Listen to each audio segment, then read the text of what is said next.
Road जो था वो क्लियर था। जो बड़े बड़े पॉइंट थे वो हमने खत्म कर दिए हुए थे, जैसे दक्षिण चौक था, नारंग था, ये पॉइंट हमने खत्म कर दिए। ये पॉइंट बड़ा ज़्यादा हुआ, इसमें मुझे बड़ी तकलीफ हुई। यहाँ के इलाके के लोगों को जो है वो बड़ी जो है मुश्किल का सामना करना पड़ा, और जहाँ पानी जो था जहाँ जाते था। तो मैंने एक बहुत छोटी सी टेक्निक लॉन्च की जो मैं आपके साथ शेयर करना चाहता हूँ। ये तो क्या होता रहा है, इंजीनियरों को प्राइवेट कर दिया गया। इंजीनियर जो थे वो साहब समाज के विश्वास को समझते थे, उन्हीं के इशारे पे ये करते थे। तो मैं आज ये बताना चाहता हूँ कि जो लाभ बना हुआ है, संसद में वहाँ पर लोग जहाँ पर जमा वो आपको बताएंगे। तो संसद में अब इसमें जो हमारे हैं और आपके साथ तस्वीरें भी देख रहे हैं, ये रास्ता बना ही पानी कि आप तस्वीरें देखिए, जो तस्वीरें आपको बार बार नजर आएंगी। हाँ, तो ये तस्वीरें आपने देखी। अब मैं जो हमारे यहाँ के डायरेक्टर हैं उनको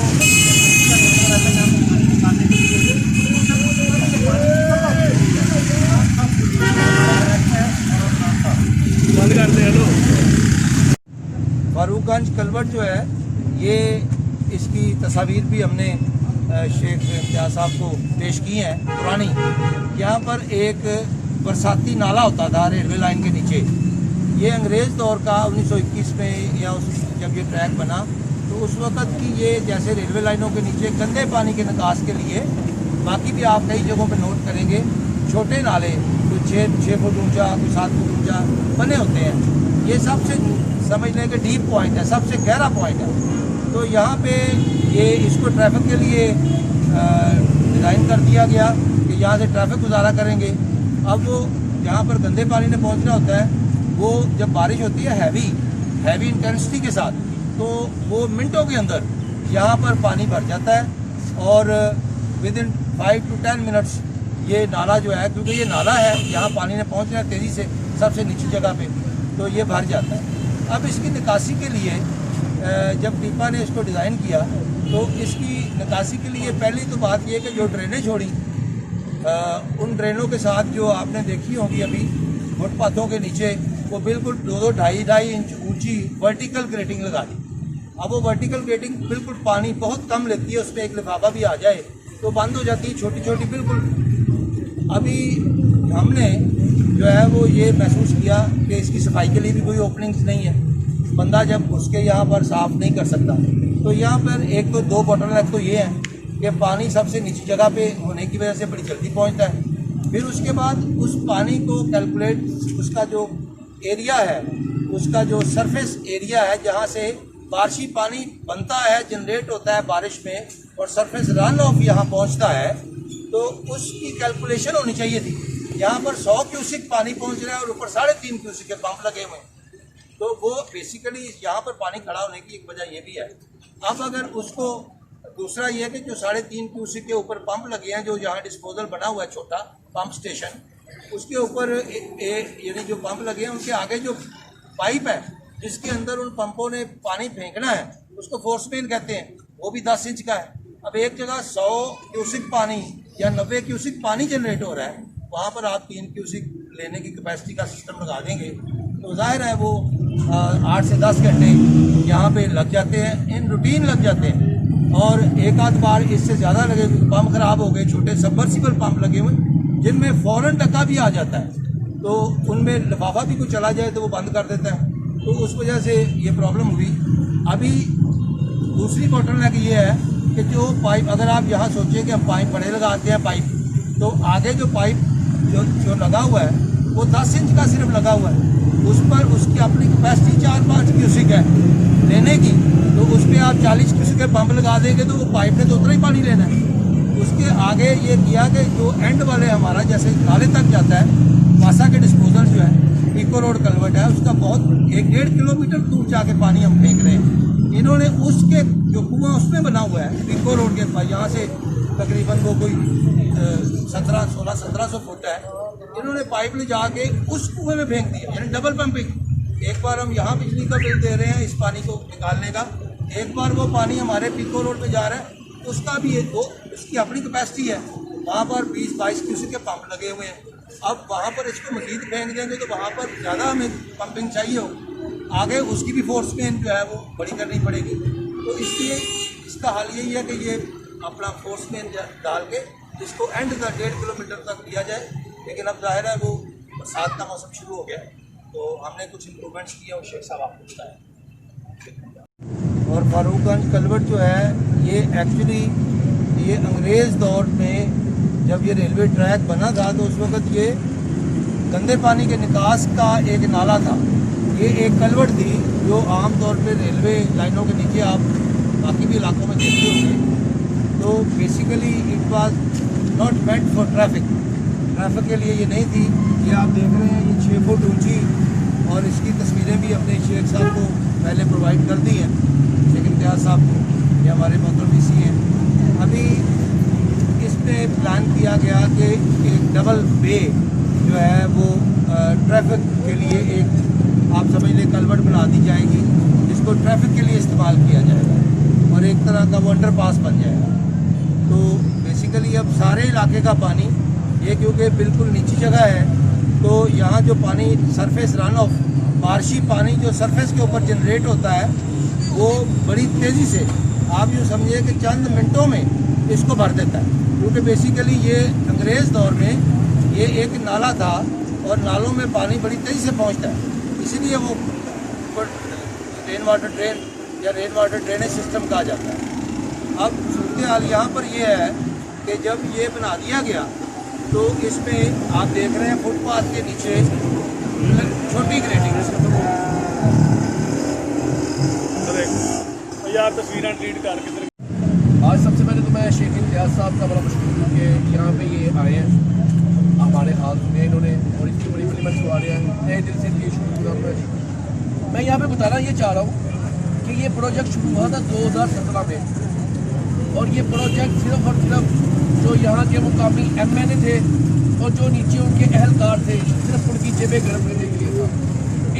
इसका जो लागत बताई जा रही थी उस वक्त वो ये थी कि 22 करोड़ का ये प्रोजेक्ट था, और जो ये डिस्पोजल बना हुआ है वासा का इंक्लूड ये जो अंडरपास बनाया है इसके ऊपर टोटल कितने पैसे लगे हैं 6 करोड़ 88 लाख रुपया। मुझे जब ये पता चला मैंने कहा यह प्रोजेक्ट तो था 22 करोड़ का, इसके ऊपर लागत क्यों आई? मैं इसके खिलाफ एंटी करप्शन में चला गया। जब मैं गया हूँ मेरे आगे खुली किताब की तरह सारी चीज़ें निकल के आ रही। यहाँ पे टीपा से लेके LDA तक, LDA से लेके ऐवाने वज़ीर-ए-आला तक और ऐवाने वज़ीर-ए-आला से लेके हर जगह इसके पैसे गए हैं। यहाँ पे जो यहाँ पे मुलव्वस थे मैं इनके खिलाफ गया तो मुझे बड़ी चीज़ें और खुल के सामने आ गई। यहाँ पे आप देख रहे हैं ये सारे इर्द गिर्द यहाँ पे बहुत बड़े स्क्रैचेज आ गए थे। सिर्फ 3 माह बाद, ये इस बनने के 3 माह बाद 2018 में जब जून में जब बारिशें शुरू हुई तो साथ ही पीछे इसकी बैक साइड पे दीवार थी बहुत बड़ी जो नीचे गिर गई। उसके नीचे 2 गाड़ियाँ आ गई जो बिल्कुल ही तबाह बर्बाद हो गई। उसके बाद हम लोगों ने यहाँ पे पूरा एक्शन लिया। मैंने काफ़ी कंप्लेंट की CM साहब के हुक्म के ऊपर। यहाँ पे टीमें मुकर्रर की गई, यहाँ पे आई, यहाँ पे हमने यहाँ पे बाकायदा यहाँ पे दीवारें भी बनाई। इस जो डिज़ाइन बनाया हुआ था नेस्ट पार्क की तरफ से मैंने उनकी भी मुखालफत की, लेकिन वो इंजीनियरिंग डिपार्टमेंट था, वहाँ पे उन्होंने कहा जी इंजीनियरिंग के हिसाब से ये ठीक है, लेकिन आज साबित हुआ कि वो गलत था।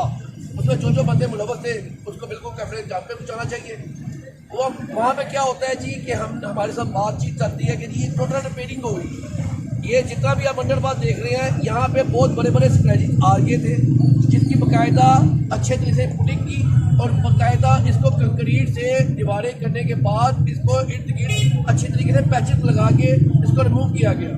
उसके अलावा ये जो डिस्पोजल बना हुआ है वासा का, अभी डायरेक्टर साहब ने भी बताया, शेख साहब ने भी बताया, ये बनाया वासा ने नहीं है, ये बनाया नेस्ट पार्क ने है। और बनाया किसकी सरपरस्ती में? हमदा शबाज की सरपरस्ती से बनाया है। यहाँ पे पीछे घर डिमोलिश करवाए गए, घरों को पीछे किया गया, उनके पैसे अभी तक घर वालों को नहीं मिले। जो मामला तय किया गया था यहाँ पे DC रेट के तहत, अलबत्ता यहाँ पे जिसकी जो ज़्यादा ताल्लुक था, जिसका किसी मुकामी चेयरमैन से या मुकामी कोऑर्डिनेटर से या मुकामी किसी अफसरान बाला से ताल्लुक था, उनको किसी को ज़्यादा पैसे मिले, किसी को कम पैसे मिले और कईयों को यहाँ पे पैसे नहीं मिले अभी तक भी। कई ऐसे घर मौजूद हैं जिनको अभी तक पैसे नहीं मिले। वो पैसा कहाँ गया, मेरा यही सवाल है। आज भी, पहले भी यही था, आज भी यही है। वो पैसा कहाँ गया, उसका जवाब मैं मांगता हूँ अपनी आवाम के। बिल्कुल जिन्हें पानी में परेशानी की दुकान मेरी कॉर्नर से बारिश होती है। असं घर 30,000 रुपया कराया। मैं कुवैतों आया हुआ 25 साल हो गए, 6 पासपोर्ट ने मेरे को। तो मेरी रिक्वेस्ट हैगी है कि साढ़ा इतने लगा मैं छड़ आया वहाँ, मैं रिपोर्ट होकर नहीं आया। मैं अपनी मर्जी का छड़िया वसीम साहब, मैं अपनी मर्जी का पावर बैंक 6 पासपोर्ट मेरे को ने। बहुत शुक्रिया। पावर बैंक खराब भी हो जाता है, उसकी रिपेयर भी हो जाती है। रिपेयर करके आप उसको दोबारा चला भी सकते हैं। एक पंप पानी के अंदर डूबा हो, जैसे पिछली बारिश में 3 में से 2 पंप खराब हो।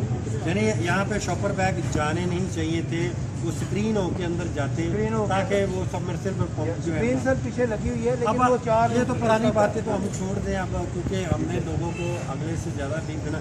अब आपने नया ऐसा क्या किया, एक तो आपने ग्रीटिंग हमें दिखा दी है, क्योंकि हमने तो आपको यही कहा था, क्योंकि वज़ीर आला साहब का हुक्म था कि इसको अपग्रेड करें। मुझे ये पता चला है, लोगों से मैंने काफ़ी की बात की है कि यहाँ 4-4 दिन पानी नहीं जाता था, यहाँ खड़ा रहता था। लेकिन पिछली दफ़ा 4 घंटे में ये पानी निकला है। लेकिन हम ये चाहते हैं कि वो 4 घंटे से भी जो है वो कम वक्त में ये निकले, क्योंकि जितनी मर्जी अभी कैपेसिटी करने है, क्योंकि इसमें मेजर एक रिपेयर है। अभी तो हमने एक टेम्परेरी इसका हल निकाला है, ये वो आपने मेरा मोटर भी लगा अभी दी। मैं आपको सर दिखाता हूँ कि ये सामने आप देख रहे हैं, ये हॉरिजॉन्टल पंप है। ये हॉरिजॉन्टल पंप जो है ये 4 कैपेसिटी का हमने लगाया है। यानी इस टोटल कैपेसिटी पहले 3.5 क्यूसिक की, तीनों पंपों के मिला के हमने एक पंप 4 क्यूसिक का पाइप लगाना, यानी 3.5 यानी ये प्लस 4 हो ये गया। अकेला भी चलता हो पहले से ज़्यादा। अब उसमें हम इसको जो है enhancement of the capacity Aldous हमने डबल कर दी है कैपेसिटी, लेकिन इसके बावजूद आगे जो पाइप लगा हुआ है वो कम है। वो हमें ये 4 पंप नहीं चलाने देते। पीछे जो ट्रांसफार्मर 100 का लगा हुआ है वो आप देख रहे हैं छोटा, ये सारा सिस्टम ही एक्चुअली अंडर कैपेसिटी। जी बिल्कुल, आपने इसकी कैपेसिटी बढ़ानी है। मैं पिछली दफ़े कह सकता हूँ, क्योंकि ये टाइम कंज्यूमिंग मैटर है। मैं ये आपको ये शाबाशी देता हूँ कि आपने बहुत कम वक्त में वो ग्रीटिंग भी लगा दी है, और आपने ये अभी अंडरग्राउंड से अबव ग्राउंड भी कर दिया है। ये चलाएंगे, कैपेसिटी भी आपने बढ़ा दी है, ठीक है। अब मैं यहाँ के लोगों से मुखातब हूँ कि जो हमारे साबका हुक्मरान थे, उन्होंने किस तरह जो है किसी इंजीनियरिंग के हसूलों को और नाकाबिले सामने रखते हुए इस तरह के पर प्रोजेक्ट किए, जो आज तक जिसकी जो है आपको इसका खामियाजा जो है वो भुगतना पड़ रहा है। एक खुशखबरी, क्योंकि ये एक टेम्परेरी सोल्यूशन है जो हमने निकाला है। हमारा अल्लाह के साथ नहीं मुकाबला, अगर बारिश ज़्यादा होगी, हम ये आपको अब गारंटी कर रहे हैं कि पानी पहले से ज़्यादा जल्दी यहाँ से निकल जाएगा इंशाअल्लाह ताला। अल्लाह अगर ने चाहा तो ये आगे से पहले से डबल बारिश भी होगी, तो ये डबल कैपेसिटी के साथ लगा है, वहाँ इनलेट भी ज़्यादा लगे हैं। लेकिन खुशखबरी जो है वो ये है कि हमारी लाहौर की गवर्निंग बॉडी ने जो है, जिस तरह हमने लॉरेंस गार्डन में किया है कि अंडरग्राउंड स्टोरेज टैंक बनाया जाए, हमने ये शेरावाला गेट में अंडरग्राउंड स्टोरेज टैंक जो है वो बनाने की मंजूरी दे दी है। अल्लाह ताला के हुक्म से ऐसून ये बारिशें थोड़ी सी कम होती हैं, क्योंकि बारिशों में खुदाई वगैरह करना जो है वो ख़तरे का बाइस होती है। वो हम जब बना लेंगे अंडरग्राउंड वाटर टैंक, और यहाँ से एक लाइन जो है वो पानी में जो है वो वहाँ पे जाएगी, और फिर हम आपको गारंटी देंगे कि ये इस दफ़ा जो है हमारे वज़ीर आला साहब ने सिर्फ हुक्म दिया है कि मुझे पानी यहाँ से नहीं चाहिए। उन्होंने ये नहीं कहा ये कर दो, वो कर दो, बिल्डिंग खड़ी कर दो, या ये बड़ा ब्रिज कर दो, या पुल को खुला कर दो। ना आप इंजीनियर हैं, ना आपके पास कोई ऐसी डिग्री है, इसलिए आपने जो हुक्म दिए हैं लोगों को वो गलत दिए हैं, और वो बेचारे मजबूर लोग थे कि जो आपके हुक्म की तमील करने पे, क्योंकि उनको आप अंदर करवा देते थे, आप उनको डांट देते थे, आप उनको लोगों के सामने बेइज्जती कर देते थे। मेरा ख्याल है फिर भी जो इस गलत प्रोजेक्ट को बनाने में जो है जिन्होंने किरदार अदा किया है, चाहे अपने बॉस की उंगली पे करार दिया, उनको ज़रूर कैफरे किरदार तक उनके खिलाफ इंक्वायरी ज़रूर होनी चाहिए, लेकिन जब तक ये शेरा वाला गेट का जो है अंडरग्राउंड मंसूबा जो है नेक्स्ट मानसून तक तैयार नहीं हो जाता, आप से मैं माजरत चाहता हूँ। हालांकि ये काम पिछली हुकूमत का है, हम माजरत चाहते हैं। अगली दफ़ा मैं आपसे वादा करता हूँ कि आपको ये इंशाअल्लाह ताला खाली नज़र आएगा, आपको ये इस मुश्किलात का जो है वो सामना नहीं करना पड़ेगा। बहुत बहुत शुक्रिया जी। जिंदाबाद। यहाँ के इलाके के लोग भी यहाँ पे मौजूद हैं, उनसे भी पूछा जाए कि ये समान भी किहड़े ने बना काफ़ी लोग हैं, उनसे मैं कहूँगा कि उन्होंने पेज तो लानी है।